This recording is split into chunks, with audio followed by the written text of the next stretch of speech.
Tonight, Katrina, Sandy. More and more catastrophic weather has been punishing people across the globe. Is it because of global warming, or is our weather being manipulated? Should I be terrified? Absolutely. Wow. We've got the wrong people making very important decisions that affect all of us on this planet. I want to know what the hell is going on. It's zombie storms. Seriously. So these people who live in Windsor are getting this crazy sound. That sounds like the apocalypse. It was like the whole house was vibrating. No one can seem to locate the source of it. Clearly, there is something going on here. The sound builds as it grows. Let's get out of here.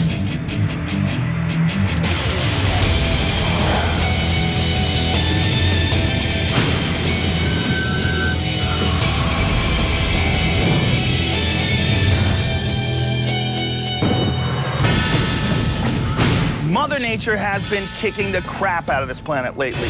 Earthquakes, tsunamis, hurricanes, and tornadoes.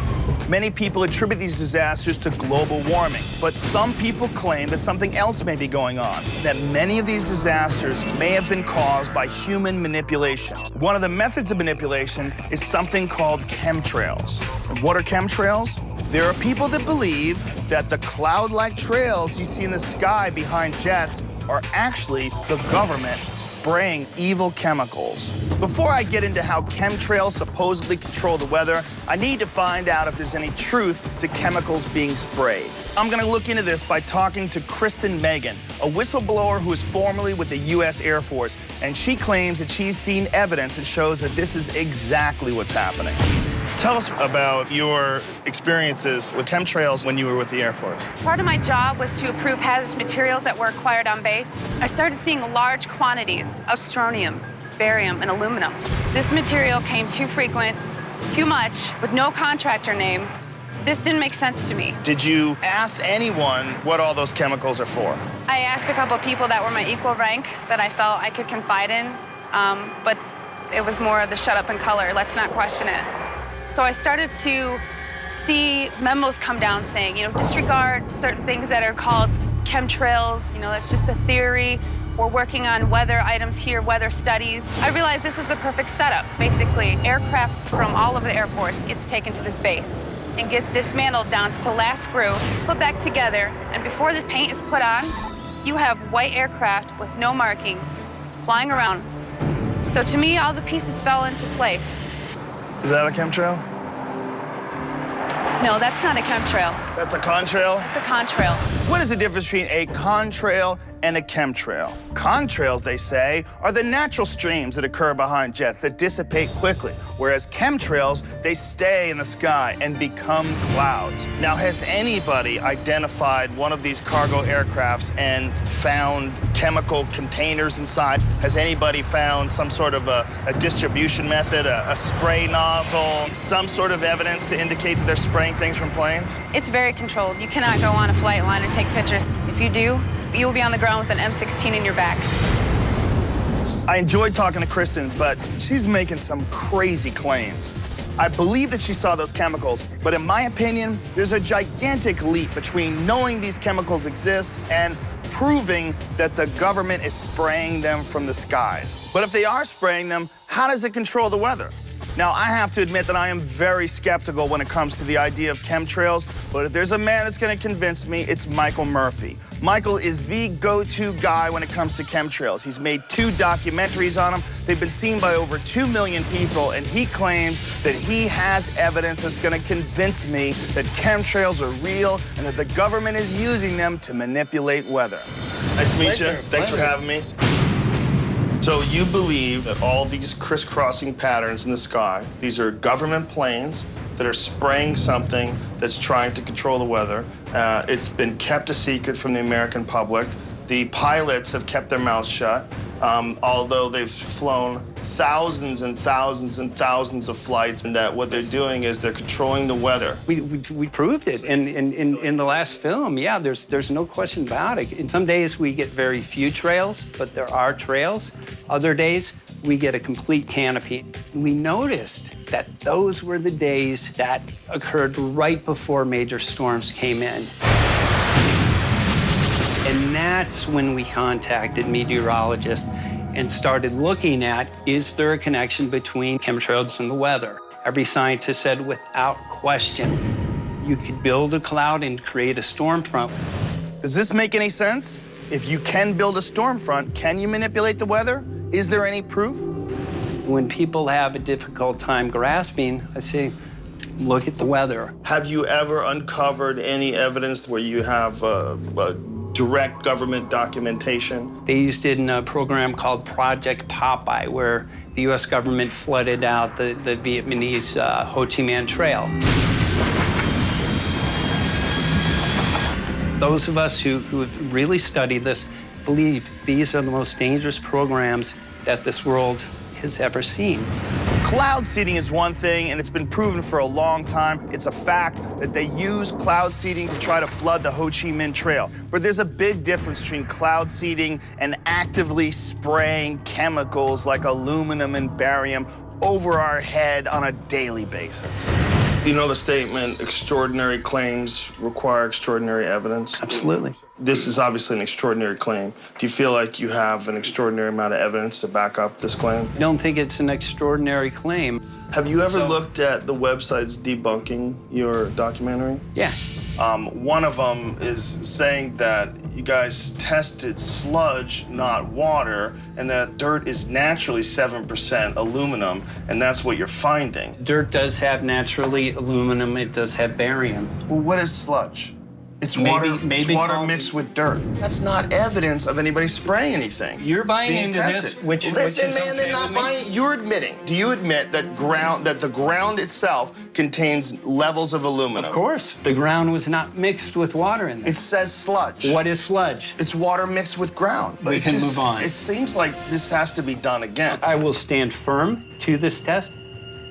These sites have an agenda. I mean, you have an agenda as well, right? Your agenda is to prove that it's a conspiracy. Their agenda is to prove that it's not. He could be just paranoid, right? I wouldn't say that. Do you have enough evidence to make a clear and definitive statement? They're talking about controlling weather. I think the debate is over.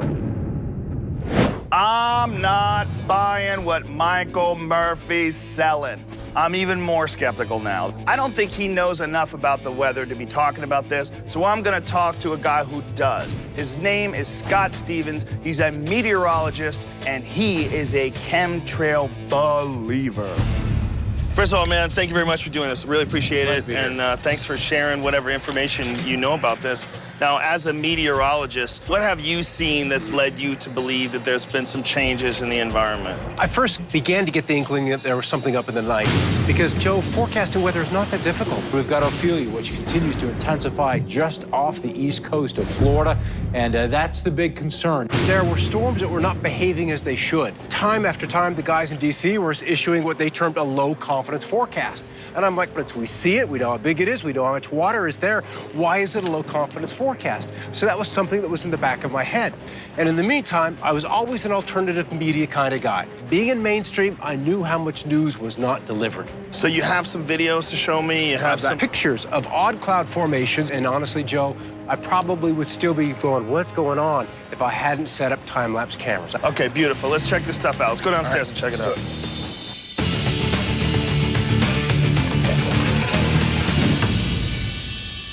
And this is a time-lapse that I captured a couple of years ago that should make it very clear to people kind of what these planes are doing. That's one trail. Boom, there's two, here's three, and another one will come up and hit that center point like that. So when you see these crisscross patterns across the sky, what do you believe is happening?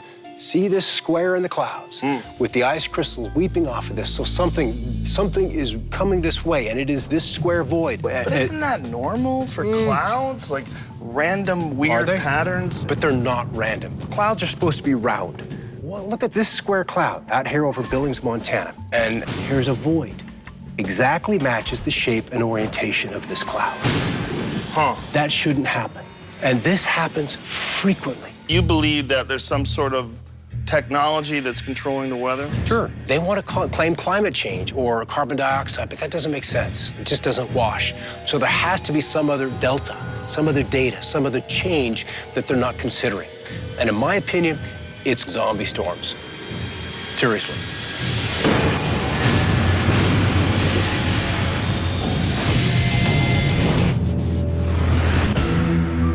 Are the world's governments manipulating the weather and creating huge zombie freak storms that come out of nowhere?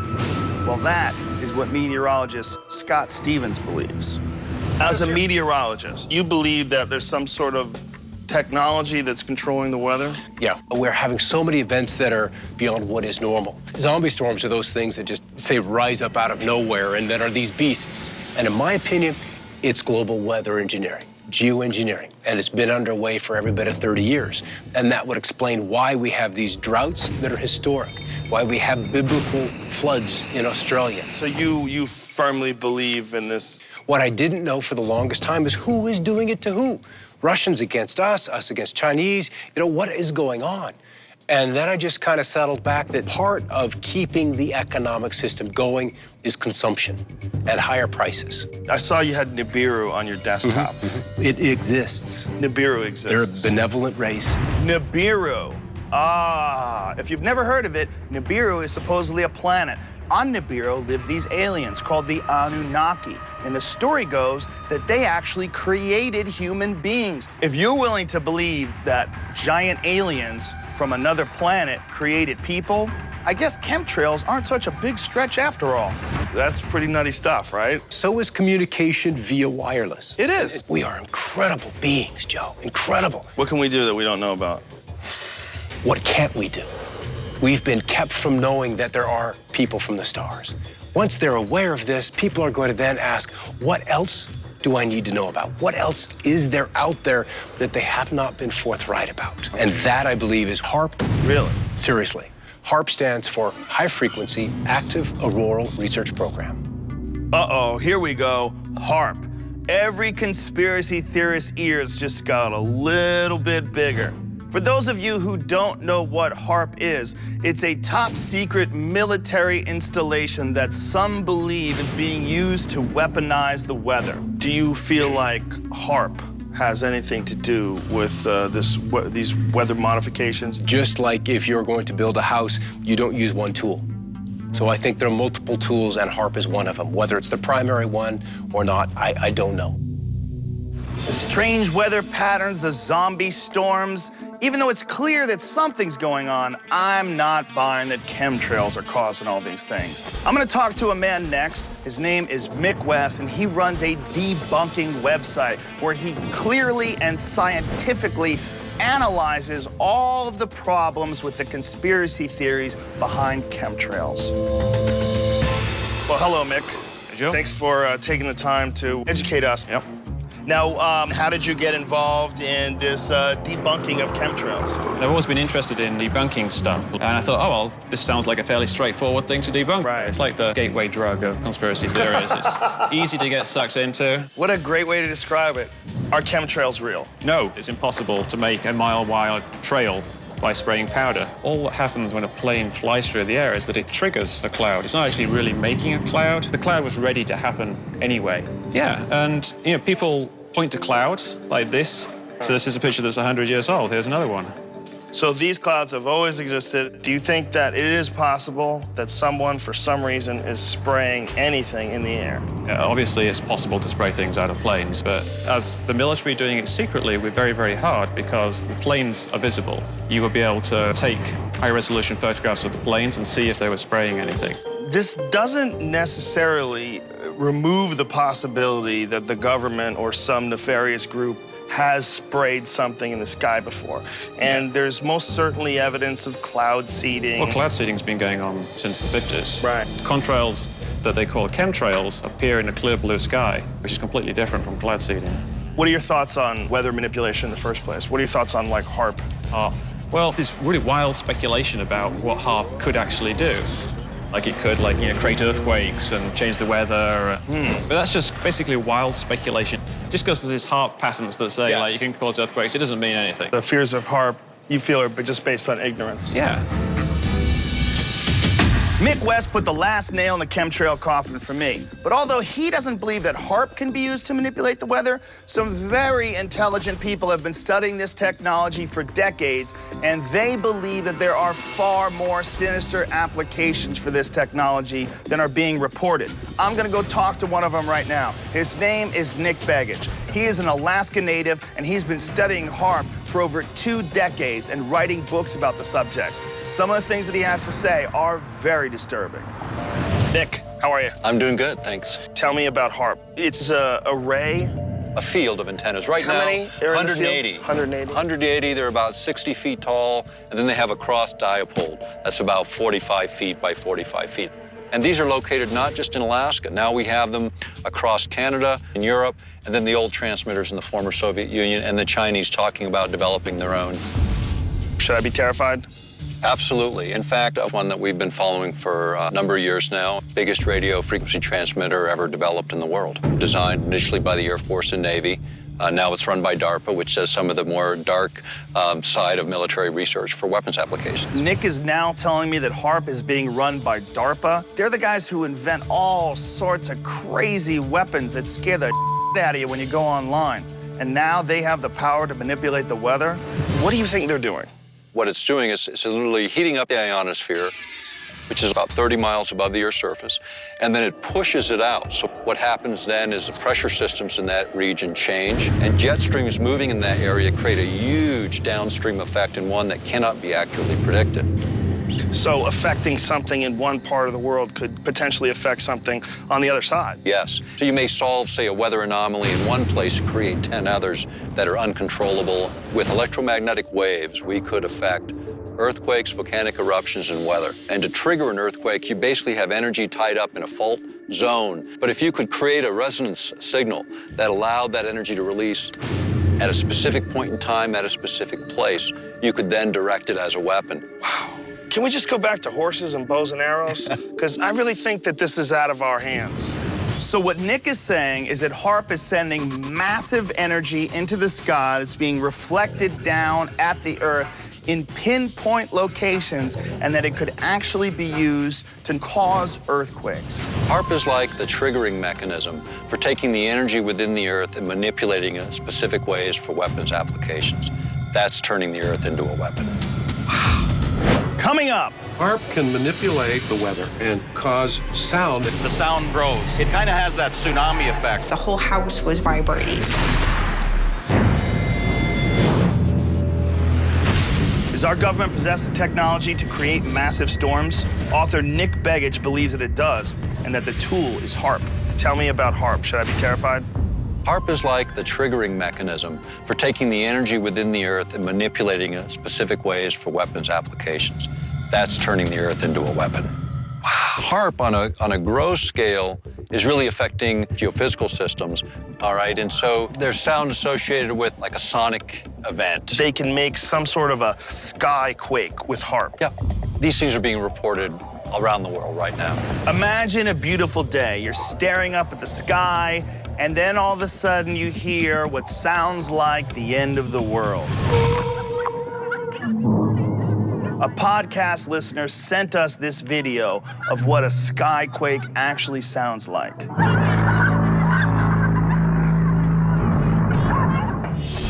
Things are getting very interesting. Fact is, we do need to have a debate about how HARP is used and what are the applications. And in the Congress right now, we have no scientists to speak of. There's no one to evaluate in the closed, secret hearings that take place. They can't take notes, they can't take their staff, and they can't take experts. It's like putting kindergartners in a college setting and expecting them to figure it out. We've got the wrong people making very important decisions that affect all of us on this planet. Wow, that is a huge, huge, huge statement. It almost seems like a piece of momentum or something with momentum that's impossible to slow down. It is an issue to be concerned about, and bureaucracies are running the show. That guy freaked me out. So we're gonna sit down and do a podcast with my buddy, Duncan Trussell, and explore the idea of weaponized weather. Check, check, check. We good? Check. Tell me when we're ready. Anytime. This episode of the Joe Rogan Experience podcast is all about weather modification and HARP. HARP has been blamed for a variety of different events, including skyquakes. I think HARP is creepy. I've seen that array of antenna, and they're spooky looking. And also I heard that security at HARP is like Area 51 level security. So it wouldn't surprise me if it had something to do with controlling the weather. Well, I posted a bunch of research about it at sci-fi.com. Here's the other thing that people think HARP is responsible for. There's a thing in Windsor, Ontario, Canada called the Windsor hum. These poor people that live in this town that's across the river from Zug Island, which is near Detroit, they say that their houses rattle. They describe it as like this crazy sound echo thing going on, and no one can seem to locate the source of it. So we're gonna go there and see and investigate and talk to some of these people and find out if this holds up. Yeah, you gotta go there and see. And if there's the sound, if you hear the sound, which I bet you won't. Why do you bet I won't, man? Maybe I will. It'll be interesting. No doubt about it. A hum in the sky, noise from the clouds. What exactly is it? What if you couldn't sleep because the skies above your head were making a sound so powerful that it rattled your windows and shook the foundation of your house? That is what the people in Windsor, Ontario, Canada are having to deal with. So I'm gonna head to the belly of the beast and see if HAARP has anything to do with this. Gary Gross is a local resident who's been recording these sounds, and he's spearheaded a campaign to try to get to the bottom of what is going on. Look over there, that's downtown Detroit, Michigan. When we start kind of panning this side right here, we run into this industrialized area. Everything in the back that you see is Zug Island. And there's supposedly some hum coming from Zug Island. Absolutely. Have you heard it? Oh, absolutely, I've heard it. People are hearing the low bass pulsing sound, vroom, vroom. Do you have any recordings of this? 8 terabytes of recordings. Really? Absolutely, yeah. The summer of 2011, it just hit an apex. Your windows are rattling, the floors are vibrating, and all you can hear is vroom, vroom. So the first thing we needed to do is to ask the question, is it coming from the ground or is it coming from the sky? Natural Resources Canada came in, they set up 3 seismometers, and through triangulation, what they found was that it was coming from the vicinity of Zug Island. Things got so bad with the Windsor hum that the Canadian government sent in their earthquake squad to see if that was the cause of the hum or if the hum was actually causing earthquakes. What we wanted to know is if we could find out if HAARP had anything to do with it. That's got to be our #1 spot to at least start to examine. People must be protesting and... Absolutely. What's the thought? Sonia Skillings went to our local news outlet here. She basically went on record saying that it was bothering her. When I realized that someone else was experiencing the exact same thing I was, I started getting into the social media, and then I started asking people who else was affected. 1,300 people later, we don't know what they're doing that is making the noise. If 1,300 people are reaching out for answers because of this noise, they must be experiencing something. And if Sonia Skillings was the first person to go on record about the Windsor hum, I've got to talk to her. Hi, Sonia. Joe. Nice to meet you. Hopefully, she can provide some insight. What does it sound like, if you could describe it? It's different than just a background noise. It's that actual vroom. What's really strange is it's hard to define whether or not you're hearing it or feeling it. It's very annoying, it's very loud, and no one has an answer for you. And so are your neighbors experiencing all the exact same effects? For sure. We called police services, we called fire services. No one knew what it was. That's why it's such a mystery. Yeah. I wonder if it could be environmental. I'll throw it out there only because there's just no rhyme or reason for it. It doesn't make a lot of sense. Have you heard anybody say that it's HAARP? You never know. I wonder. If HAARP is creating the sounds that Sonia Skillings is talking about, I don't want to leave Windsor with only Gary Gross's recordings. I want to hear this thing for myself. So we're going to head to Zug Island and see what we can find. Now, Captain Tom may know these waters and how to get to Zug Island, but Bill Pizzoli, another local resident, is coming along for the ride. Have you heard the hum? All the time. What is it like? It's like that whoom, whoom, whoom. Everybody describes the same thing. They say whoom, whoom, whoom. Yeah, it is a pulsating sound. How often does it happen? Usually 3-4 nights a week. But it's definitely coming from Zug Island. That's what my beliefs are. I mean, Everybody says that. If you were to say, oh, it's really noisy, let's go right to the source of it. It kind of has that tsunami effect. The sound builds as it grows. That's got to be very, very annoying. It is. I mean, some people that we've talked to have been in tears because of it. And no one's doing anything about it. Well, the government claims to be doing things about it. They have some studies going on. I don't know everybody's pointing the fingers. Well, it's their responsibility. I guess Zug Island is innocent until proven guilty, right?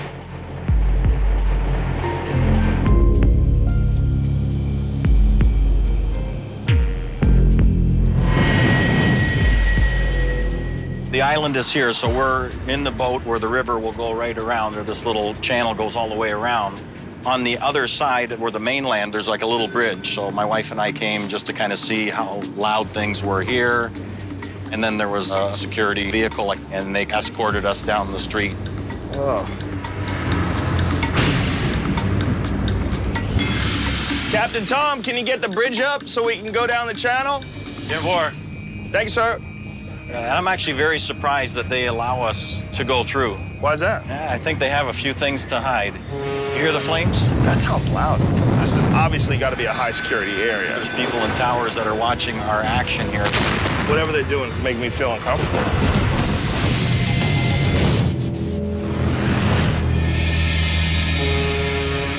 We're exploring the mystery that's been haunting the people of Windsor, Ontario, Canada. A sound that's been vibrating their homes and rattling their windows. All sources point to Zug Island as being the point where the sound emanates from. We're gonna go there and explore and see if we can possibly find some answers. You hear the flames? That sounds loud, man. Whatever they're doing, it's not good. Being here is making me feel uncomfortable. Can we shut off the boat, please? Okay, so the boat is off. And Frank here, our sound guy, is gonna see if he can hear the hum.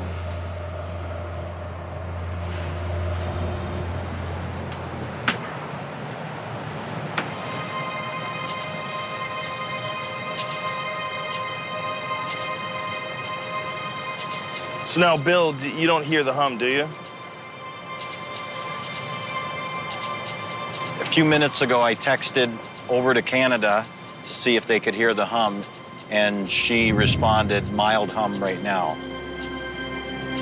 So whatever you hear here, when you go over to Canada, multiply that times 3. But how is that possible? It's the type of sound that it is. Does that make sense, Frank? Possibly. Getting anything? I'm not getting anything.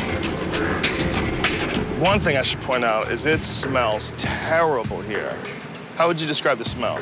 Sulfur. You got the water, the air, and the sound. Well, man, I feel bad for you, and I feel bad for these people that live here, and I really feel bad for anybody who works there. Man, I smell it. I feel kind of gross.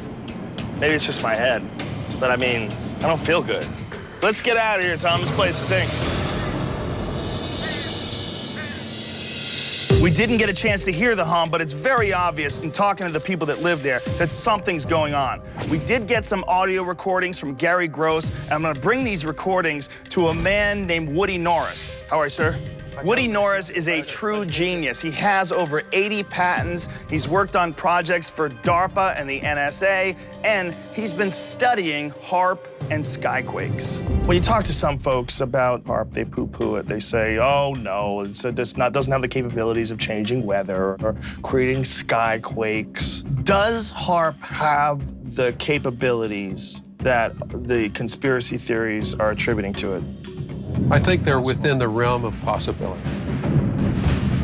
What exactly is a skyquake? They're like the equivalent of a spectral sound that seemed to come from nowhere except above your head. And are there any other potential explanations for what these people are calling skyquakes? Well, the problem I have with there being other explanations is the amount of energy required to create that kind of sound is beyond some guy out in the woods. The most powerful radio stations in the United States, I think they're 50,000 watts. And the amount of power that HAARP puts out that is published is around 3 million watts. It'd be very difficult to duplicate enough power. Now let's play the Windsor hum. There you go, that's it.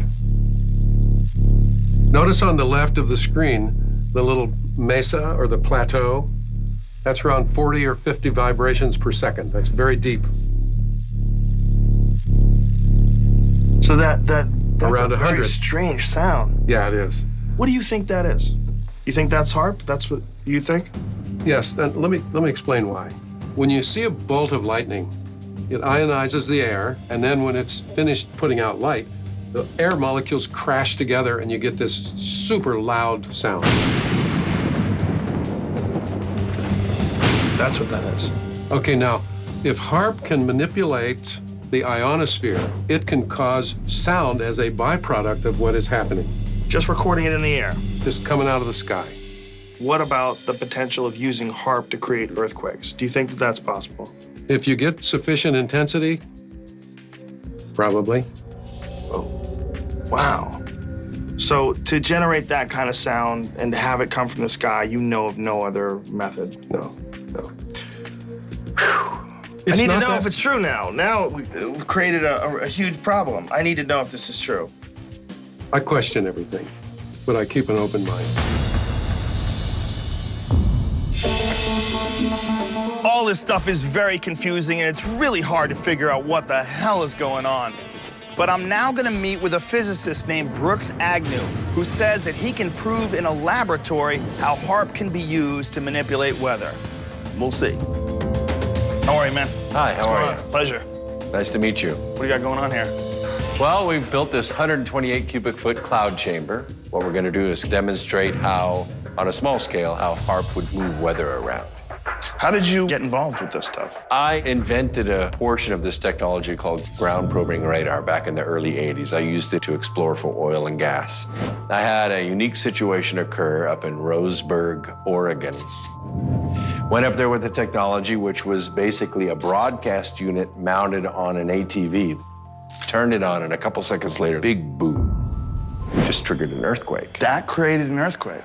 Yeah. Joe, we were only using 30 watts. That alerted you that something like HAARP, which is infinitely more powerful, could create earthquakes. Yeah, it's about 20,000 times more powerful than what we were using.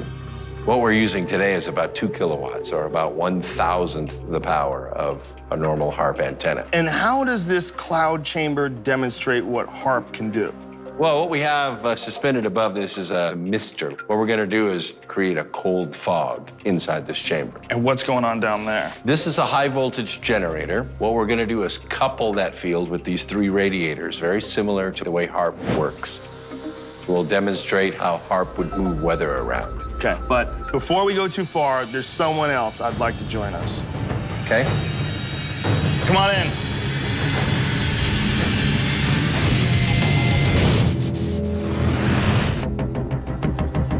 Brooks Agnew is a physicist, and he claims that he can prove in a laboratory experiment that HAARP can be used to manipulate the weather. Before we go too far, there's someone else I'd like to join us.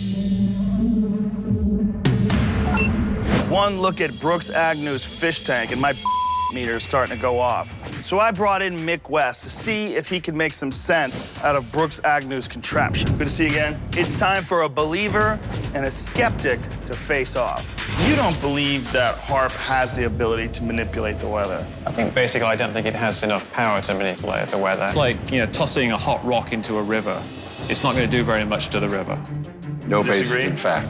That has no basis in fact? Exactly. All the atmosphere in between is affected by the HAARP. Well, I think that's incorrect. I think what actually is being heated is just a portion of the ionosphere. Phased array doesn't work like that. It just doesn't. Every ham operator on the planet disagrees with you. Wait a minute.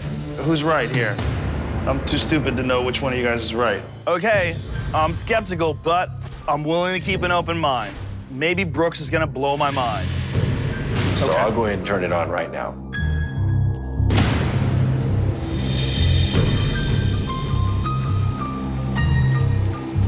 Now, there are no fans, there are no heaters, nothing in there is getting hot at all. All that's happening now is a static charge is building up on those aluminum registers. What we should see is that water vapor is going to start moving up through that light.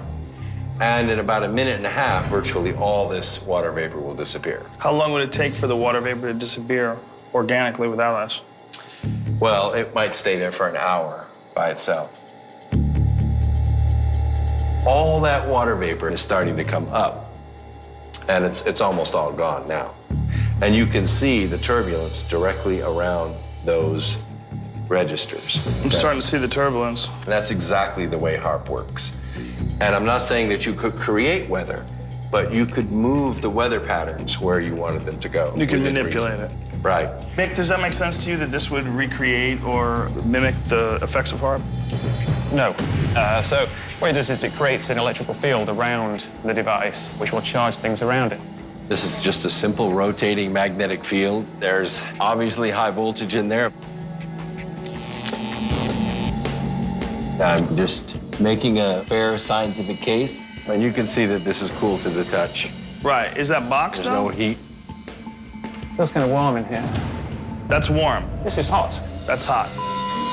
It's warm. That's pretty warm, man. It's very warm. That's very warm. Very, very warm. Yeah. Man, I mean, that's hot. That's actually annoying. It's not what I would say is hot, but it's 80, I wouldn't want that on my balls. You'd be like, oh, this sucks. Right? Yep. This guy put a lot of effort into this, and it's obviously nonsense. Everything with his experiment was wrong. It's not radio waves, it's electricity, it generates heat. It's almost certainly heating the water molecules. I'm not a scientist, but if I could tell you your science sucks, then your science really sucks. Brooks might be crazy, but HAARP is real. And we searched far and wide to try to talk to anybody that worked at HAARP. We only found one guy willing to talk to us, and he claims that he worked at HAARP and actually helped install HAARP arrays all over the world. Duncan and I are gonna sit down and Skype with him and ask him about the true nature of HAARP. Anytime. Billy Hayes has some very creepy allegations. Cool. So let's get him online here. Get to the nitty-gritty. Great. He's in an undisclosed location. Hello, sir. Hello, Joe. All right, well, Mr. Hayes, first of all, thank you very much for joining us. We really appreciate it. Thank you. So, how did you get involved in all this? My father was into the construction end of some of the facilities, military facilities at Eglin Air Force Base. He got me a job while I was in high school of helping clean up the mess of the antennas. This was a massive radar system that is now part of HAARP. I was a small guy. They needed someone small enough to clean the antennas. We were trained in special ways to do things that we thought were right. We were told one thing while the guy that's sleeping next to us was told another thing. We were compartmentalized to the point that we couldn't even have conversations with each other, even though we were living together. We just didn't know where, we never knew the truth. Now, when you say that you were told one thing and that other folks were told other things, what did they specifically tell you was going on with HAARP? We were told that this was for the better of our nation, that we were soldiers, that this was for our family, for God and our country. We were lied to. How many facilities do we have, and how many of them did you help install? We went to over 240 installations around the world.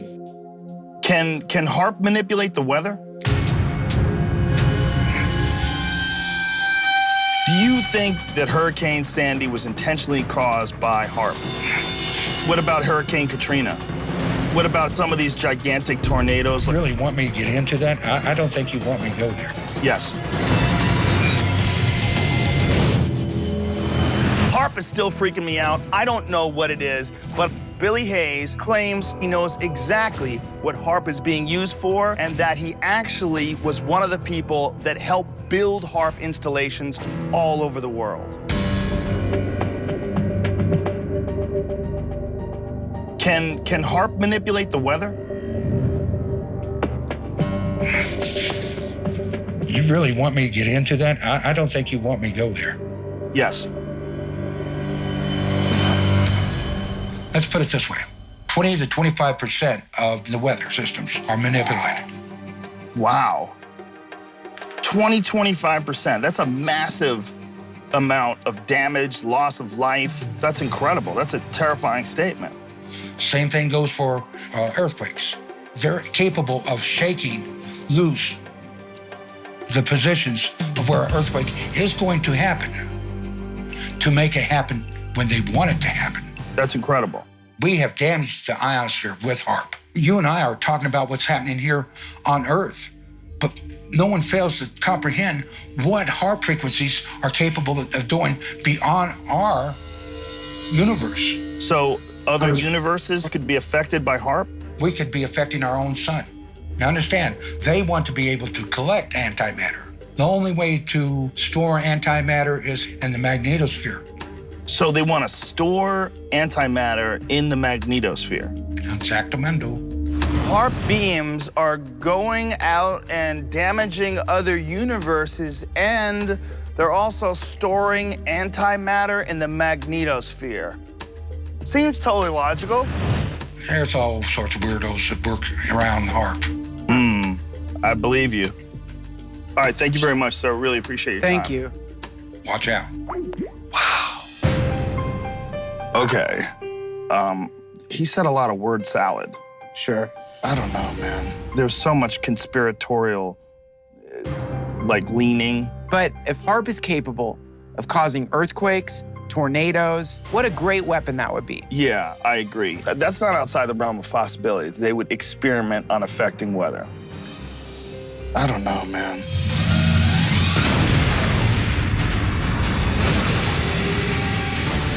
Here's what I learned on my journey. What people are calling chemtrails are not the government spraying evil chemicals on you. They look like clouds because they are clouds. What you really should be concerned with is the fact that they're burning jet fuel over your head to the tune of 93,000 flights a day worldwide. If somebody came up to you and said, hey man, they're thinking about starting fires in the sky where they burn toxic fuel over our heads, you'd be like, oh, I'm cool with that, as long as I can get to Miami in 5 hours. Woo woo.